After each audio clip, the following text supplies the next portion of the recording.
10 most important questions of health psychology in Hindi. Hello student, आपका स्वागत है हमारे चैनल एनईपी बीएससी में। तो आज हम करने वाले हैं साइकोलॉजी के मोस्ट इम्पॉर्टेंट क्वेश्चंस, अति महत्वपूर्ण प्रश्न जो कि विनोबा भावे यूनिवर्सिटी के लिए है और इसमें सेमेस्टर 1, 2 और 3 तीनों के लिए है, क्योंकि इसमें एक ऐसा कोर्स जोड़ा गया है जिसे हम एमडीसी कहते हैं। एमडीसी का फुल फॉर्म है मल्टी डिसिप्लिनरी कोर्स, और जिन्होंने भी इस सब्जेक्ट में हेल्थ साइकोलॉजी को चूज किया है, साइकोलॉजी को चूज किया है, तो इसी का आज हम 10 इम्पोर्टेंट क्वेश्चंस देखने वाले हैं जो कि आपका हिंदी में रहेगा। ठीक है, इसका एक बहुत ही कॉमन कंफ्यूजन निकल करके आता है कि जो हमारे पास एमडीसी सब्जेक्ट है उसका एग्जाम हिंदी में होगा या इंग्लिश में। तो ऐसी कोई बात नहीं है, हिंदी इंग्लिश की दोनों में आपका एग्जाम होगा। आप चाहो हिंदी में भी लिख सकते हो, आप चाहो इंग्लिश में भी लिख सकते हो। तो यहाँ पर जो हम अभी साइकोलॉजी का इम्पोर्टेंट क्वेश्चन बताने वाले हैं वो होगा हिंदी में, जो कि 10 क्वेश्चन है। तो सेमेस्टर 1, 2, 3 के सारे बच्चे इसको देख सकते हैं। चलिए स्टार्ट करते हैं। क्वेश्चन नंबर 1 है, स्वास्थ्य मनोविज्ञान को परिभाषित करें और इसके प्राथमिक लक्ष्यों की व्याख्या करें।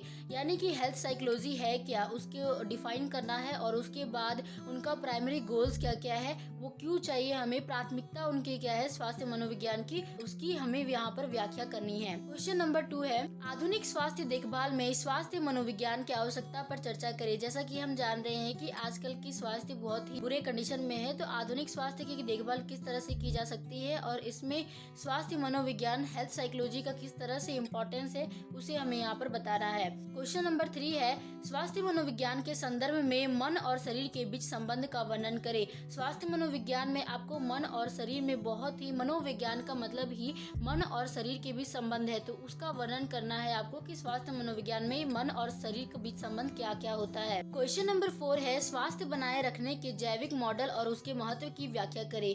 जैविक मॉडल यानी कि बायोलॉजिकल मॉडल स्वास्थ्य बनाए रखने के लिए हेल्थ साइकोलॉजी में निकला है। तो जैविक मॉडल जो होती है स्वास्थ्य बनाने के लिए, उसकी हमें व्याख्या करनी है और उसका महत्व भी हमें यहाँ पर बताना है। क्वेश्चन नंबर 5 है, मनोवैज्ञानिक मॉडल स्वास्थ्य को बनाए रखने में कैसे योगदान देता है। तो जो मॉडल हम यहाँ पर पढ़ेंगे, जैविक मॉडल और सामाजिक मॉडल, बहुत सारे मॉडल यहाँ पर आएंगे, तो उनको स्वास्थ्य में बनाए रखने के लिए इनका किस तरह से योगदान दिया जाता है वो क्वेश्चन नंबर 5 में हमें यहाँ पर पढ़ना है। क्वेश्चन नंबर 6 है, सामाजिक सांस्कृतिक मॉडल पर चर्चा करें और स्वास्थ्य रखरखाव पर इसका प्रभाव बताएं। सामाजिक सांस्कृतिक मॉडल यानी कि सोशियो कल्चर मॉडल इसे इंग्लिश में कहते हैं, तो उसके बारे में बताना है और ये किस तरह से स्वास्थ्य का रखरखाव करता है, इसका प्रभाव क्या पड़ता है स्वास्थ्य पर, वो भी हमें बताना है।